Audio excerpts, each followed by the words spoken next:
The massive battleship Star's Edge moved through space like a metal mountain. Inside its hull, thousands of alien soldiers prepared for war.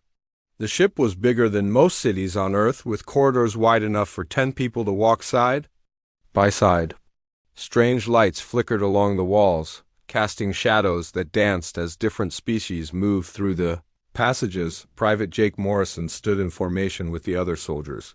At 5 feet 8 inches tall, he looked like a child next to his alien teammates.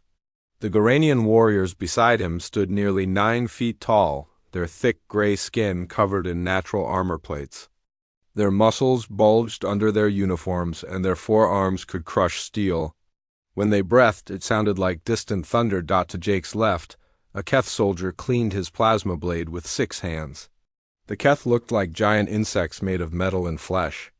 Their razor-sharp claws could cut through most armor, and their compound eyes saw in directions humans could not imagine. The blade hummed with deadly energy as the alien tested its edge. Behind them, crystalline Vorthak soldiers stood in perfect silence.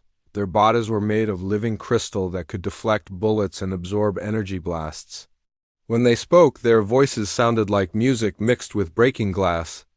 Each one carried weapons that could level buildings. Jake wore the same basic armor as every other human in the Alliance. It looked ancient compared to the advanced gear around him. His rifle was a simple projectile weapon, while others carried energy cannons and plasma rifles. His combat knife was just sharpened steel, not the molecular blades that other species used. The training bay doors opened with a loud hiss. General Korath entered, and every soldier snapped to attention. The Zephyrian commander stood 8 feet tall, his red scales scarred from countless battles. His yellow eyes swept across the formation like searchlights. When he moved, his claws clicked against the metal floor. "Warriors of the Alliance," Korath began, his voice echoing through the chamber. "Tomorrow we strike at the heart of the Vex Empire. Their stronghold on Kepler 442b controls 3 major shipping routes. We will take it from them." The alien soldiers roared their approval. The Garanians beat their chests with all 4 arms. The Keth clicked their claws in rhythm. The Vorthak hummed in harmony, creating an otherworldly song. Jake and the other humans remained quiet. Standing at attention, Korath's eyes stopped on the small group of humans in the formation. There were only 3 of them among hundreds of aliens. Lieutenant Commander Susan Hayes stood straight despite being shorter than everyone around her. Sergeant Danny Torres kept his jaw tight, his hands clenched behind his back. Jake looked ahead, not meeting the general's stare. "Today we will test your readiness," Korath announced. "Combat simulation. Live fire exercises, endurance trials. Only the strongest will fight tomorrow." The soldiers moved to the training areas. Jake watched as Garanian warriors lifted weights that would crush cars.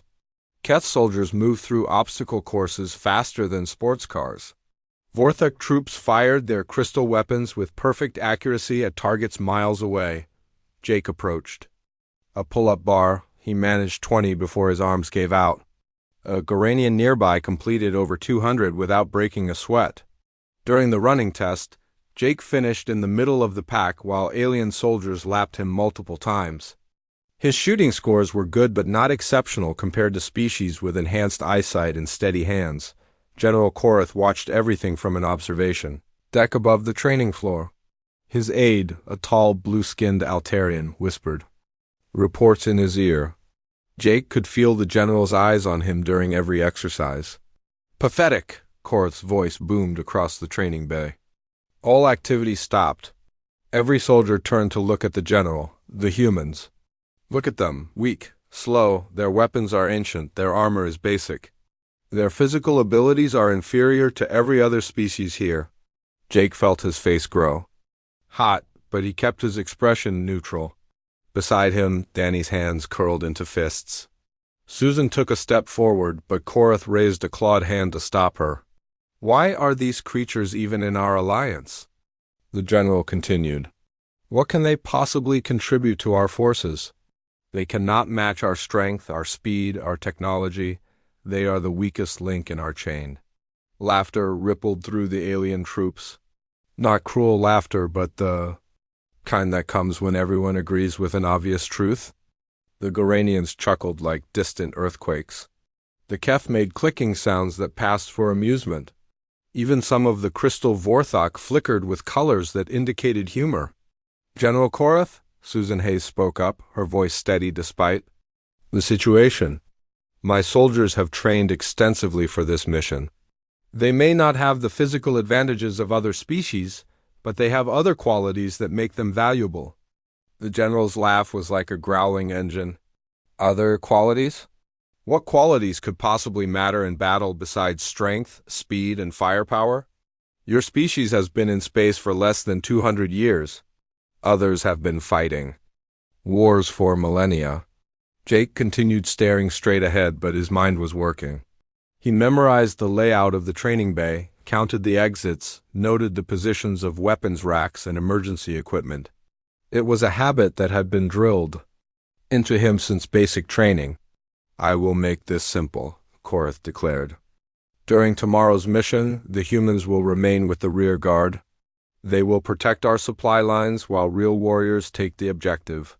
This is where the weak belong, away from actual combat." The general's aide whispered something else in his ear. Korath nodded and looked down at Jake specifically. "You there, small one. What is your name?" "Private Jake Morrison, sir," Jake replied without emotion. "Private Morrison. You scored lowest in strength tests, middle range in endurance, and average in marksmanship. Tell me, what exactly do you bring to this force?" Jake was quiet for a long moment. Every alien eye was on him. He could feel their amusement, their pity, their dismissal. When he spoke, his voice was calm and clear. "I follow orders, sir. I complete missions. I bring my teammates home." Some of the alien soldiers chuckled again. Korath shook his massive head. "Pretty words from a pretty species. We shall see if they mean anything when real fighting begins." The general turned to address the entire formation again. "Dismissed, get rest. Tomorrow we show the Vex what true warriors can accomplish." As the troops filed out of the training bay, Jake gathered his equipment with the same careful precision he applied to everything. His movements were economical and practiced. He checked each piece of gear, tested every connection, and made sure everything was exactly where it should be. "Danny." Torres approached him, anger still visible in his eyes. "Jake, that was humiliating. We should have said something." "What would that have accomplished?" Jake asked quietly, slinging his rifle over his shoulder. "Would it have changed his mind? Would it have made us stronger or faster?" Susan Hayes joined them, her expression thoughtful.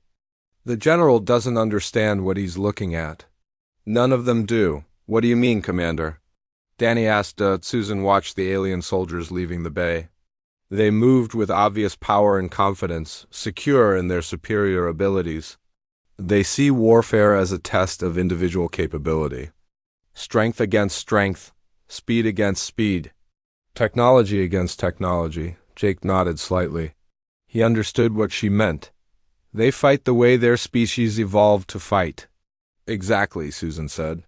"They've never had to adapt the way we have. They've never had to win against impossible odds using nothing but determination and creativity." The three humans walked toward their quarters in comfortable silence.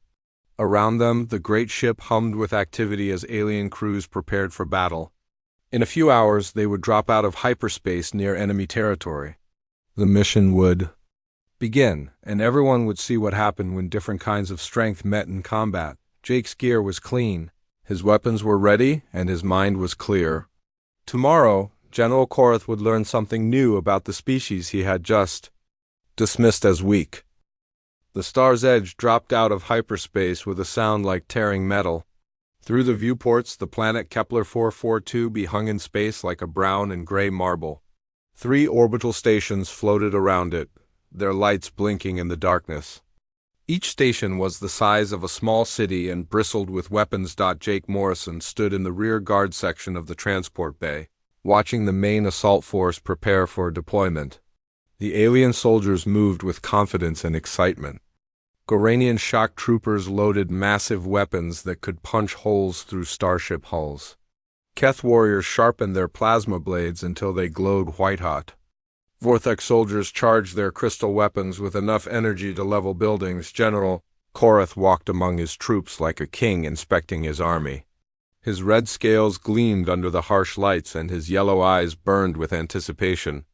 When he spoke, his voice carried to every corner of the bay. "Today we take back what belongs to the Alliance," he declared. "The Vex have held this system for too long. Their cowards' tactics and hiding behind walls ends now. We will show them what real warriors can do." The alien troops roared their approval. The sound was deafening in the enclosed space. Jake and his fellow humans remained quiet, checking their equipment one final time. Their orders were clear: stay behind the main force, guard the supply lines, and keep out of the way. The first wave of assault craft launched toward the planet's surface. Jake watched them through his helmet's display as they streaked toward the main Vex facility. The complex was built into a mountain with multiple levels carved deep into solid rock. Intelligence reports showed it housed over 3,000 enemy soldiers and the command center for the entire sector. "Contact in 30 seconds, came the voice over the communication system. Jake could hear the excitement in the alien voices. As they prepared to engage the enemy, the assault began perfectly. The Garanian forces hit the outer perimeter like a sledgehammer. Their forearms allowed them to carry both heavy weapons and shields, advancing through enemy fire without slowing down. Energy blasts bounced off their thick hide while they returned fire with weapons that could melt steel. Behind them, the Keth warriors moved like deadly shadows. Their insect-like bodies could climb walls and ceilings, attacking from angles the Vex defenders never expected. Their plasma blades cut through enemy armor as if it were paper, leaving glowing wounds that sealed themselves shut from the heat. The Vorthak provided covering fire from longer ranges. Their crystal weapons fired beams of pure energy that never missed their targets. Jake watched through the tactical display as red dots representing enemy soldiers disappeared one by one under the relentless assault. "Outer perimeter secured," reported Major Thrak, the Garanian leading the assault. "Moving to secondary objectives." General Korath smiled, showing rows of sharp teeth. "Excellent. Maintain pressure. Show these insects what happens when they challenge the Alliance." The battle continued to go according to plan. The alien forces pushed deeper into the facility, overwhelming the Vex defenders at every turn. The enemy's energy weapons and acid sprayers were no match for the combined might of the Alliance's finest warriors. Jake monitored the communications from his position in the rearguard. He listened to reports of successful breaches, captured positions, and enemy retreats. His helmet's computer painted a three-dimensional map of the facility in his mind, showing friendly forces advancing steadily toward their objectives. "Main corridor secured," came another report. "Enemy falling back to secondary positions." "Command center in sight," added a Keth squad leader. "Resistance is lighter than expected." Susan Hayes stood beside Jake, watching the same tactical displays. "Almost too easy," she murmured. Danny Torres nodded. "Vex usually fight harder than this. Something feels wrong." Jake agreed but said nothing. He studied the facility's layout more carefully, noting the positions of power systems, ventilation, networks, and structural supports. The building was old, carved from living rock over many years. There were dozens of passages and chambers that didn't appear on any blueprint. 20 minutes into the assault, the trap was sprung. Emergency alarms began blaring throughout the facility. Red lights bathed everything in bloody illumination as hidden defense systems came online. Blast doors slammed shut throughout the complex, sealing corridors and trapping Alliance forces in isolated sections. "Command, we're trapped in Sector 7, came a panicked voice over the communication system. "Blast doors have sealed. We're cut off from the main force." "Same here in Sector 12, reported another unit. "Enemy reinforcements are coming. Through hidden passages, we're surrounded." Jake watched his tactical display as the neat advance of Alliance forces turned into chaos. Green dots representing friendly troops were scattered throughout the facility, cut off from each other and under attack from all directions. The Vex had let them advance into the heart of the complex before closing the trap. General Korath's voice cut through the noise of battle. All units report status immediately. The reports that came back painted a grim picture. The main assault force was scattered across 30 different locations inside the facility. Some units were pinned down by heavy fire. Others were completely surrounded. The carefully planned assault had become a desperate fight for survival. "General, this is Major Thrak," came the Goranian's voice, strained with effort. "My unit is trapped in the command center, heavy resistance. Multiple casualties. We need immediate support." "Negative," Korath replied. "All other units are engaged. You'll have to hold position until we can regroup." Jake listened to more reports flooding in. Keth warriors trapped in ventilation systems. Vorthak soldiers pinned down in narrow corridors where their long-range weapons were useless. Goranian troops separated from their heavy weapons and fighting with their bare hands. The Vex had studied their enemies well. They knew the Alliance relied on superior firepower and individual strength, so they had created a battlefield where those advantages meant nothing. In the tight confines of the facility, with limited sight lines and multiple levels, the battle became a maze of close-quarters combat. "Commander Hayes," General Korath's voice crackled over the communication system, "I'm ordering immediate evacuation. Prepare the rear guard to receive casualties." Susan activated her microphone. "Understood, General. Rear guard standing by." But Jake was no longer listening to the conversation. He was studying the facility's blueprints with intense concentration. His human brain processed the information differently than his alien counterparts. Where they saw a series of rooms and corridors, he saw a three-dimensional puzzle with multiple solutions. The Vex facility had been carved from solid rock over decades. The main passages were wide enough for large vehicles, but there were hundreds of smaller tunnels and chambers. Maintenance shafts, ventilation systems, service corridors, emergency passages. Most were too small for the larger alien species to use. Jake looked at his own equipment. His armor was lighter than what the aliens wore. His weapons were smaller and more portable. His human flexibility allowed him to move through spaces that would be impossible for others. "Morrison," Danny Torres called to him, "you're not listening. Commander Hayes wants us to set up a medical station for the wounded." Jake turned to face his fellow humans. Susan was coordinating with the medical teams. Danny was preparing defensive positions. Both were focused on following orders and preparing for the evacuation. "What if we don't evacuate?" Jake asked quietly. Susan stopped what she was doing and looked at him. "What do you mean?" "The general's plan failed because he tried to fight."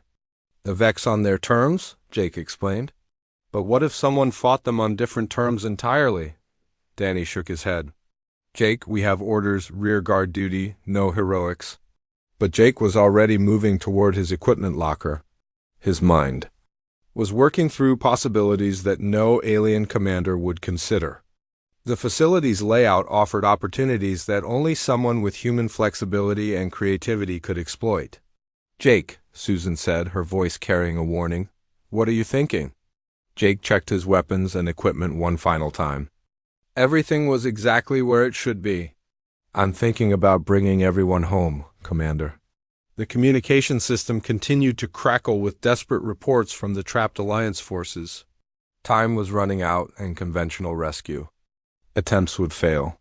But Jake Morrison wasn't planning a conventional rescue. Jake Morrison slipped away from the rear guard position while the other humans prepared for evacuation procedures. The transport bay was filled with activity as medical teams set up emergency stations and communication officers tried to coordinate rescue efforts. Nobody noticed one small human soldier walking toward the equipment lockers. He gathered additional supplies that weren't standard issue: climbing rope, explosive charges used for breaching doors, extra ammunition for his sidearm, a portable cutting torch, emergency rations, water purification tablets.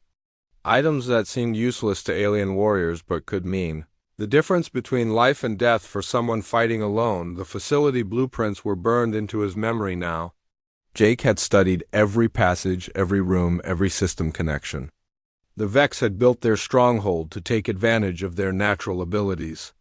They were insect-like creatures, smaller than most Alliance species, comfortable in tight spaces and able to climb walls and ceilings, but humans had something that neither the Vex nor the Alliance aliens possessed: the ability to adapt their fighting style to any environment. Where the Goranians relied on brute force and the Keth depended on speed, humans used their brains to find advantages where none seemed to exist. Jake made his way to Maintenance Shaft 7 Alpha, a narrow tunnel that led directly into the heart of the facility. The opening was barely wide enough for his shoulders. Any of the alien warriors would have gotten stuck within the first few feet. Even for Jake, it would be a tight squeeze. He activated his helmet's communication system and switched to a private channel. "Commander Hayes, this is Morrison." Susan's voice came back immediately. "Jake, where are you? Danny can't find you anywhere." "I'm going after the trapped units," Jake said simply. "Negative. You have direct orders to remain with the rear guard. Return to position immediately." Jake was already crawling into the maintenance shaft. The metal walls pressed against his shoulders on both sides. "I'm sorry, Commander. I can't follow that order." "Morrison, you'll be court-martialed for this. General Korath will have you executed for disobedience." "Only if I survive," Jake replied. Then switched off his communication system. The maintenance shaft stretched ahead of him like a metal tunnel. His helmet lights illuminated rust-stained walls and junction boxes every few meters. The air smelled of oil and ozone. Jake crawled forward steadily, ignoring the cramped conditions that would have driven most people to panic. After 20 minutes of crawling, he reached his first destination, the facility's main power distribution center. The room was larger than he expected, filled with humming generators and control panels covered in alien symbols. More importantly, it was empty. The Vex had focused all their attention on fighting the trapped Alliance forces. Jake studied the power systems carefully. The facility ran on a centralized grid with backup generators in 3 locations. If he could create the right kind of disruption, he might be able to open some of the blast doors that were trapping his allies. But first, he needed to deal with the Vex guards patrolling the area. Jake had learned urban warfare tactics during his training on Earth. Fighting in cities meant dealing with civilians, limited sight lines, and enemies who knew the terrain better than you did. The same principles applied here, but with deadly alien creatures instead of human insurgents. He moved through the facility like a ghost, using service corridors and ventilation shafts that the larger Vex couldn't access easily. When he encountered enemy patrols, he avoided them when possible and eliminated them silently when necessary. His combat knife was just sharpened steel, but in the hands of someone who knew how to use it, steel was enough. The Vex were used to fighting enemies with energy weapons and plasma blades. They weren't prepared for someone who could kill without making a sound or leaving any trace of advanced technology. Jake's first target was a 3 Vex patrol guarding a critical junction. The aliens moved on 6 legs each, their insect bodies covered in natural armor. They carried energy weapons that could burn through Alliance armor, but they held them carelessly, not expecting any threat in their own stronghold. Jake dropped from a ventilation grate directly behind the last Vex in line. His knife found the weak spot where the creature's head connected to its thorax. The alien died without making a sound. Jake dragged the body into a side passage and continued forward. The second Vex noticed his companion was missing and turned to investigate. Jake was waiting in the shadows beside a support pillar. The alien walked past him without seeing the threat until the knife slid between 2 armor plates. Jake lowered the body gently to the floor. The third Vex called out in their clicking language when his patrol partners didn't respond. Jake threw a small piece of metal down a side corridor to create a distraction. When the alien went to investigate, Jake struck from behind. 3 enemies eliminated without raising an alarm. Jake continued deeper into the facility, leaving a trail of dead Vex guards behind him. His methods were quiet and efficient. No energy weapons to create bright flashes. No explosions to alert other patrols. Just careful planning and precise execution, he reached the first group of trapped Alliance soldiers 30 minutes after entering the facility. Major Thrak and his Goranian unit were pinned down in the command center by heavy fire from multiple directions. Jake could hear the battle through the walls as energy weapons discharged and the aliens roared challenges at their enemies, but instead of trying to fight his way to them directly, Jake found a different approach. The facility's air recycling system ran through every room, including the chamber where the Goranians were trapped. Jake accessed the system through a maintenance panel and introduced a small amount of sleeping gas that he had improvised from cleaning supplies found in a storage room. Within minutes, the Vex attackers in that section began to collapse. They weren't dead, just unconscious, but that was enough. The trapped Goranians could break through the weakened enemy lines and link up with other Alliance forces. Jake didn't stop to take credit. He was already moving toward the next group of trapped soldiers. His next target was a squad of Keth warriors caught in a maze of narrow passages. The insect-like aliens were fast and deadly, but they were trapped in corridors barely wide enough for their bodies. The Vex had positioned themselves at both ends of the passage, creating a deadly crossfire. Jake used the facility's own structure against the enemy. He placed explosive charges at key support points and brought down a section of ceiling that blocked one end of the corridor. The falling debris crushed several Vex and gave the Keth warriors a chance to escape through the opening. Meanwhile, his helmet's communication system crackled with confused reports from throughout the facility. Vex patrols were disappearing. Guards were found dead with no signs of energy weapon damage. Critical systems were failing at precisely the moments that allowed Alliance forces to break free from their traps. General Korath's voice cut through the chaos. "What is happening in there? Someone report the situation immediately." "Unknown, sir," came a reply from Major Thrak. "Enemy resistance is collapsing in multiple sectors. Our escape routes keep opening just when we need them most." Jake smiled grimly as he prepared his next operation. He had found a group of Vorthic soldiers trapped in a chamber where their long-range crystal weapons were useless. The crystalline aliens were tough, but they weren't built for close-quarters combat this time. Jake used the facility's gravity generators. By overloading the system in the enemy-held areas, he created zones of increased gravity that made it impossible for the Vex to move effectively. The Vorthak, with their dense crystal bodies, could handle the increased weight better than their insect-like enemies. One by one, the trapped Alliance units began reporting successful breakouts. But none of them knew who was helping them or how it was being accomplished. They only knew that their impossible situation was somehow becoming possible again. Jake continued his invisible war throughout the facility. He poisoned water supplies in enemy-held areas. He sabotaged weapon stockpiles. He created diversions that drew Vex forces away from critical positions. Every technique he used came from human military history, from conflicts that no alien species had ever needed to fight. The Vex began to panic as their carefully planned ambush fell apart. They started hunting for saboteurs, but they were looking for something large and obvious like a Goranian or a Keth warrior. They never imagined that one small human could cause so much damage. Jake Morrison reached the facility's central power core after 2 hours of moving through maintenance tunnels and service shafts. His uniform was torn and stained with oil, sweat, and alien blood. His breathing was steady despite the constant physical strain of crawling through spaces barely wide enough for his body. The power core chamber was massive, rising 5 levels above and 3 levels below where he entered. Enormous generators hummed with enough energy to power a small city. Cooling pipes ran along the walls like metal arteries, carrying superheated liquid to dissipate the tremendous heat produced by the facility's systems. More importantly for Jake's mission, this room controlled every system in the complex. Environmental controls, gravity generators, blast doors, security networks, communication arrays, and defensive weapons all ran through this central hub. If he could reach the main control panel, he could turn the Vex's own facility against them, but the chamber wasn't unguarded. A full squad of Vex soldiers patrolled the walkways between the generators. These weren't the regular troops Jake had been avoiding.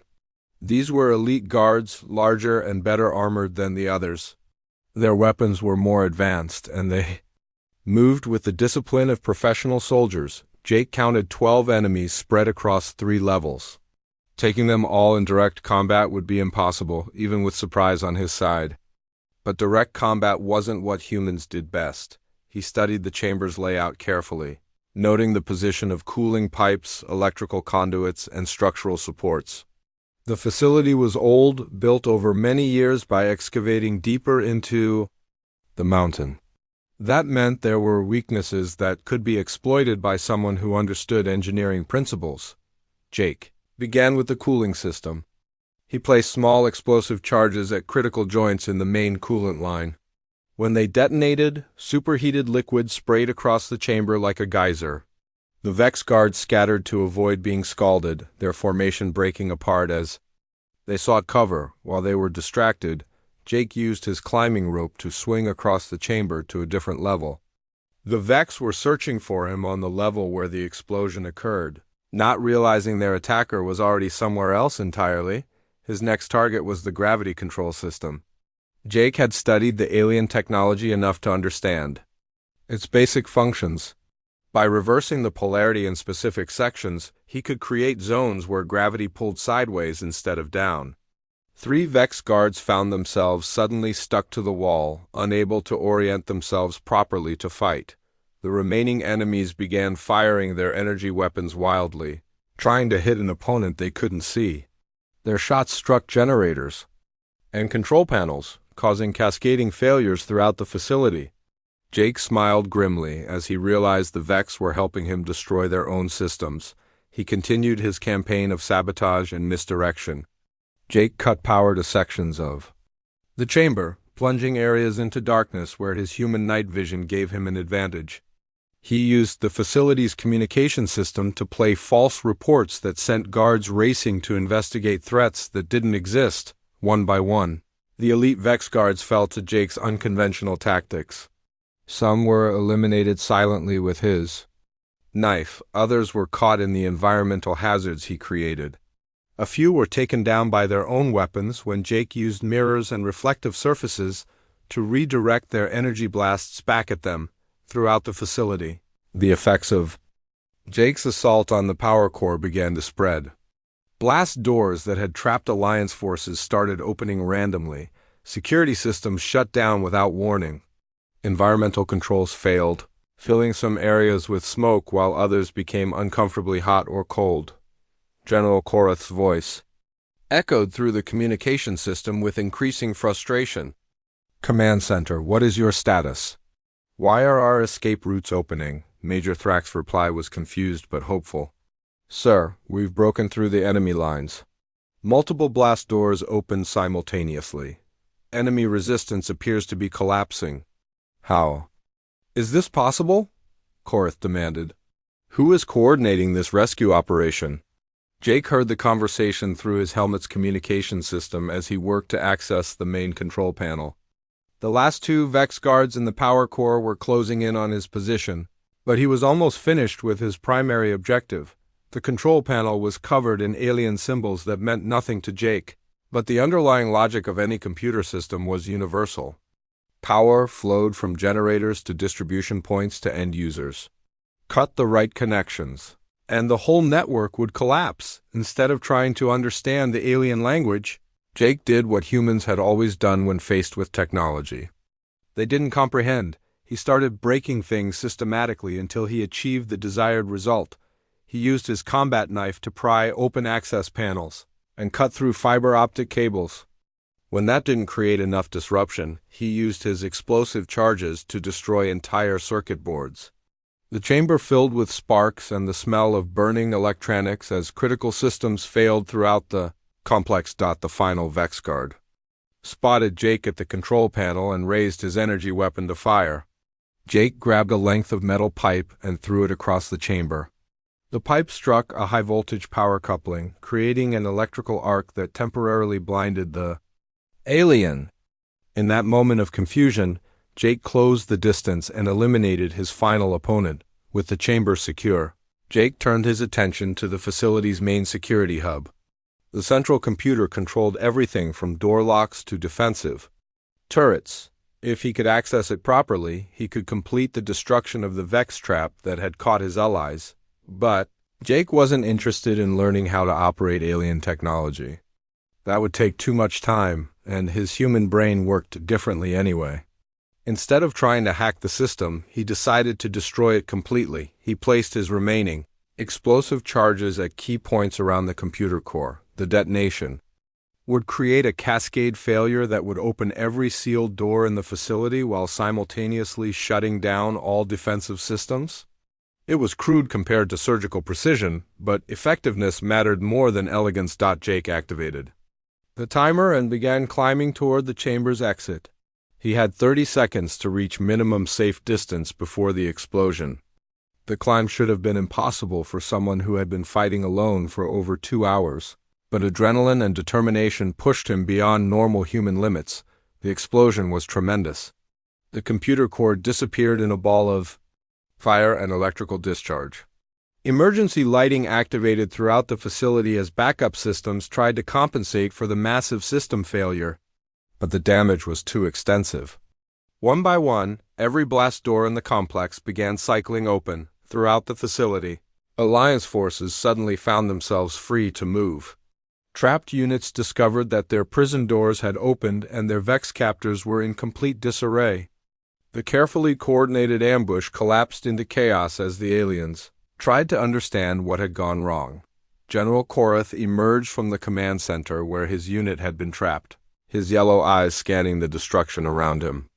Dead Vex soldiers lay everywhere, but not from energy weapons or plasma blades.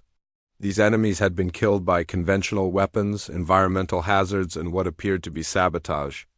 "Major Thrak," the general called to his subordinate. "What happened here? How did we break free?" The Goranian officer shook his massive head. "Unknown, sir. The enemy lines collapsed without warning. Their defensive systems failed simultaneously. It appears someone conducted a systematic sabotage operation throughout the facility." Korath's communication officer approached with a report. "General, I'm picking up movement signatures from the power core. Single individual, heading toward exit 7 Alpha. Pursue and identify," Korath ordered. "I want to know who is responsible for this rescue operation." Jake Morrison emerged from maintenance shaft 7 Alpha covered in soot and alien blood, his equipment battered but his mission accomplished.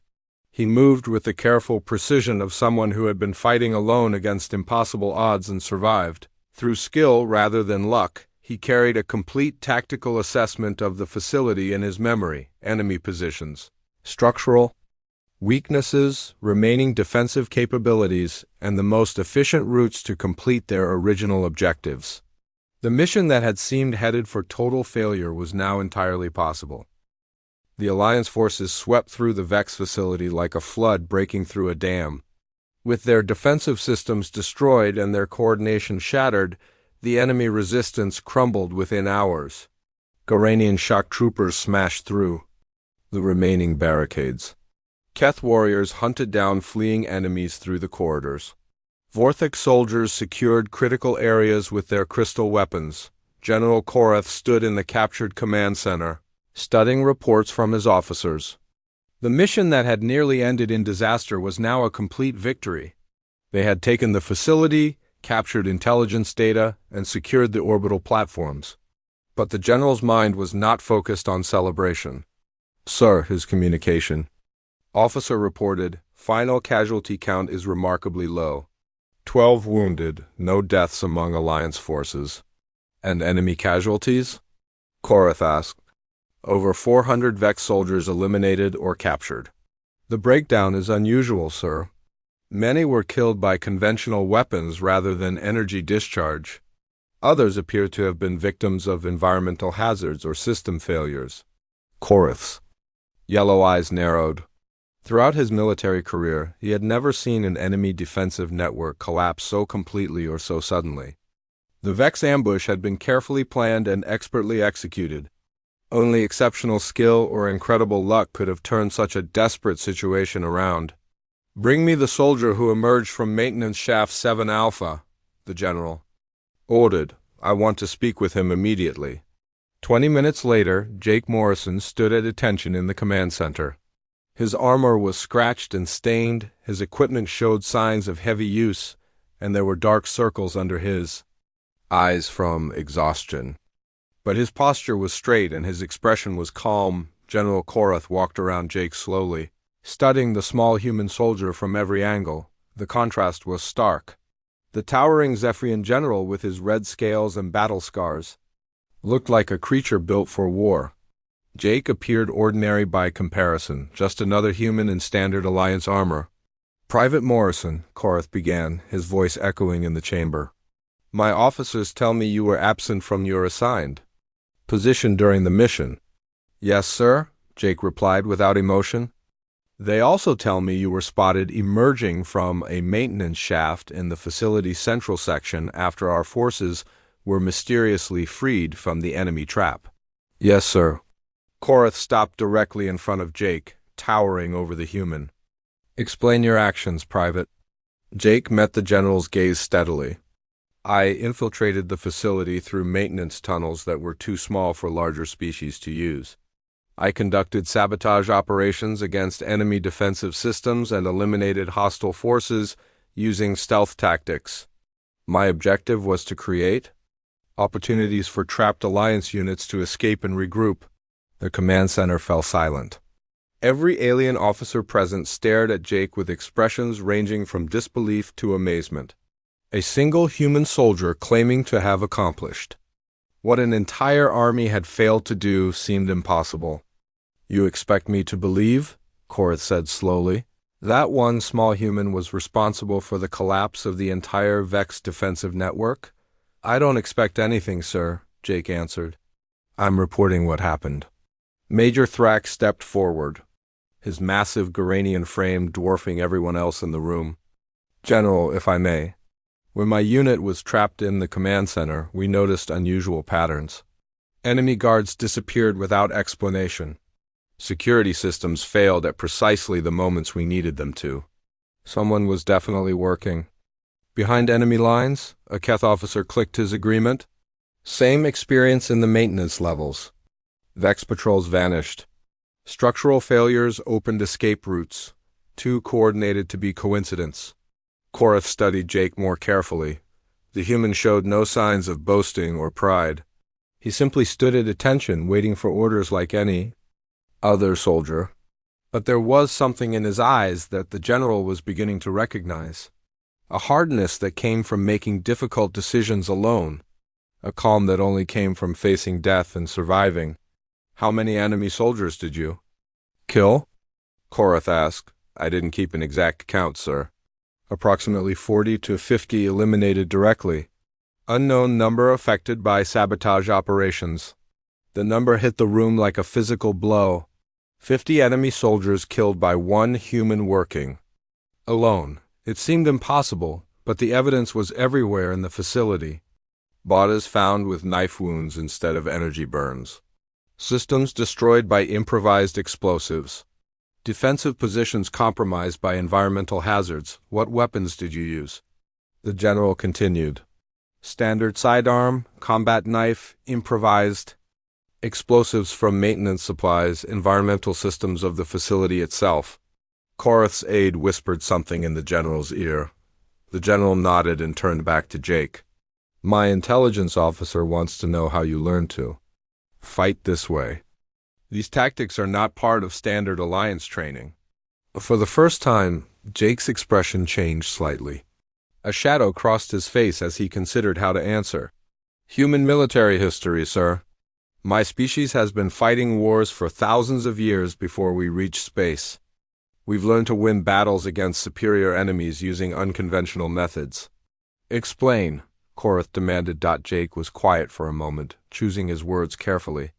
Other species evolved to fight in specific ways. Garanians use strength. Keth used speed. Vorthak used technology. But humans evolved on a world where everything was trying to kill us. We learned to adapt, to use whatever was available, to think our way around problems we couldn't solve with force. The general's reptilian features showed confusion.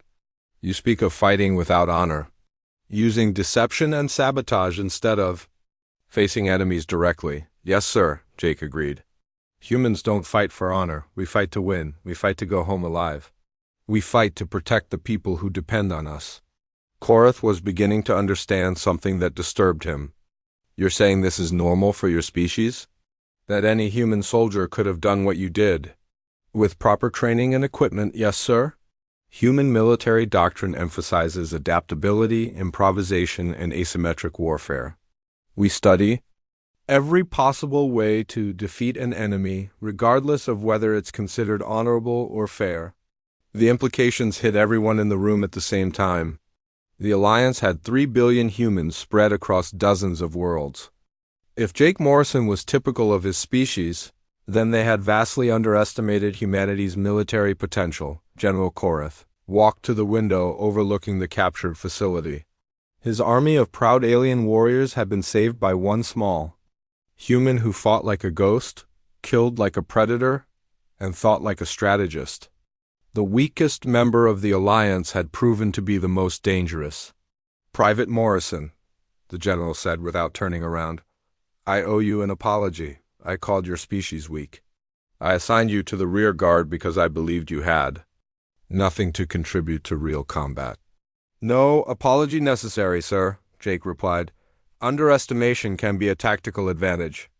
Korath turned back to face the human. What do you mean? If enemies think you're weak, they don't prepare for your actual capabilities. They make mistakes based on false assumptions. Sometimes it's better to be underestimated than feared. The general studied Jake's calm expression and realized that this quiet human soldier was far more dangerous than any Goranian warrior or Keth assassin. He fought with the accumulated knowledge of his entire species, using methods that honorable alien cultures would never consider. I'm recommending you for commendation, Korath said. And I'm requesting that human soldiers be integrated into our special operations units immediately. Jake nodded. Thank you, sir. Will that be all? One more question. How do we prepare our enemies for soldiers like you? Jake's expression remained neutral, but there was something cold in his eyes. You don't, sir. That's the point. As Jake left the command center, General Korath began composing a classified report to Alliance High Command. His recommendation would change military doctrine throughout the galaxy. Human soldiers would no longer be considered the weakest link in Alliance forces. Instead, they would be recognized as the most effective special operations troops available. The other alien officers watched Jake walk away with new understanding. They had learned something important about their human allies. Beneath the small frames and basic equipment lay the most evolved military minds in the galaxy. Humans didn't just fight wars. They had perfected the art of war through necessity, desperation, and the simple desire to survive. In the corridor outside, Jake rejoined Susan Hayes and Danny Torres. His fellow humans looked at him with expressions of pride and relief. So, Danny said with a grin, I guess we're not the weak link anymore. Jake cleaned his combat knife with the same methodical precision he applied to everything else. We never were. We just had to prove it. Around them, alien soldiers who had once mocked the humans now watched with wariness and respect. They had learned that appearances could be very deceiving, and that the most dangerous enemies were often the ones you never saw coming.